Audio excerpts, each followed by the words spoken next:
everyone! Nandito ka na sa channel ko. Make Easy TV. Tips, tricks, tutorials, at iba pa. Wait, intro, pasok?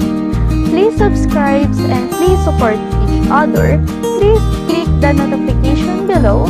Please like and share. And comment below basta ikaw support kita.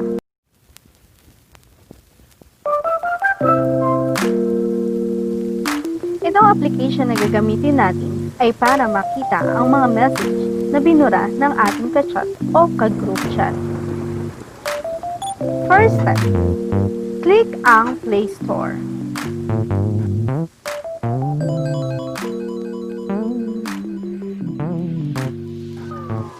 I-type ang Notisave, Status, and Notification Saver.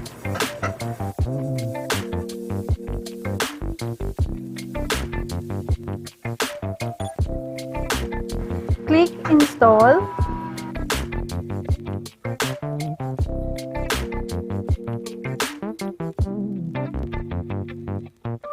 I-click ang Skip.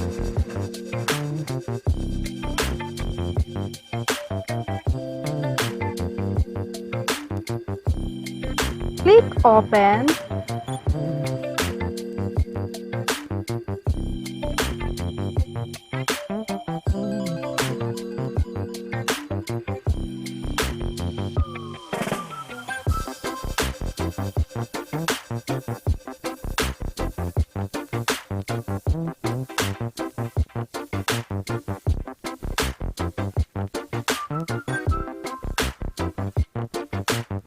I-click ang arrow.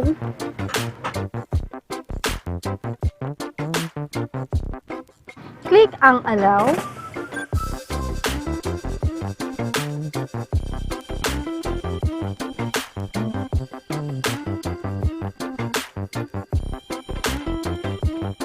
Click Next.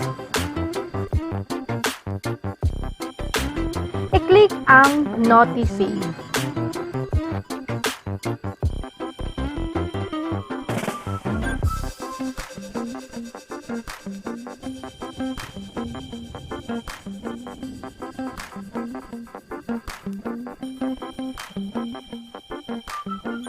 I-click ang Allow.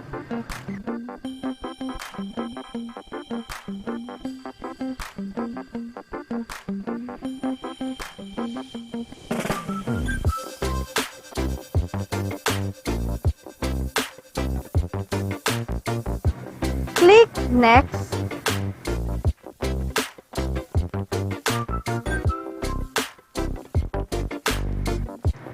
Double-click ang All Apps.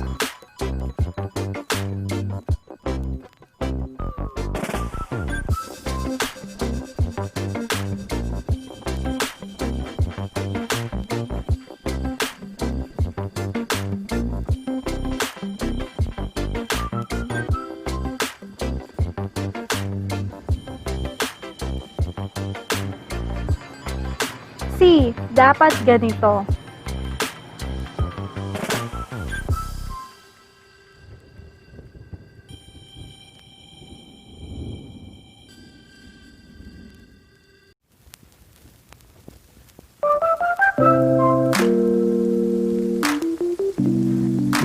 Okay na. Proceed tayo sa mag-chat sa atin o magme-message sa atin.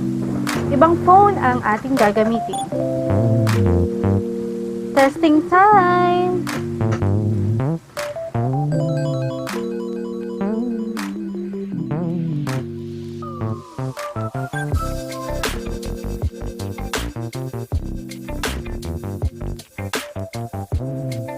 Phone ito ng aking Mudra Bells.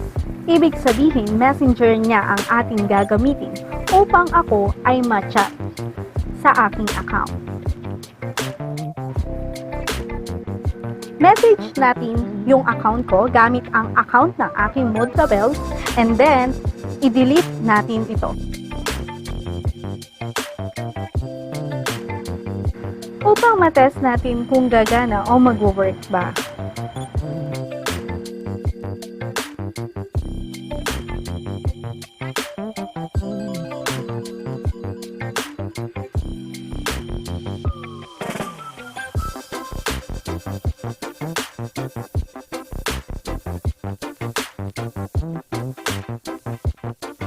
Na-delete na natin lahat.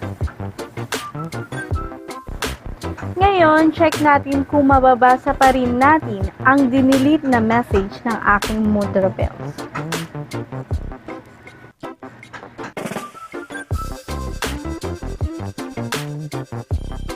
Click ang apps na install natin.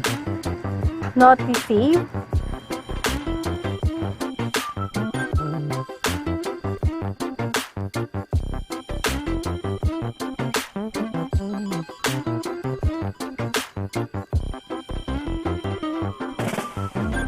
Yun may nag-notify.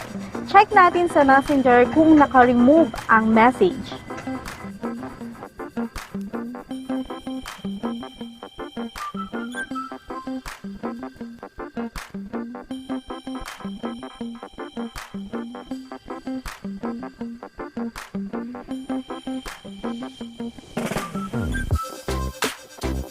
I-click ang Messenger.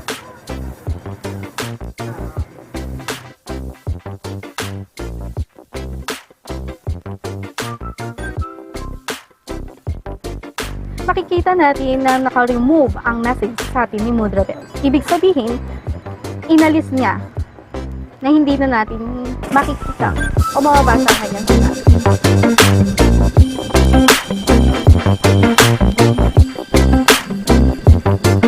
Comment below basta ikaw support kita. Kita-kits sa susunod.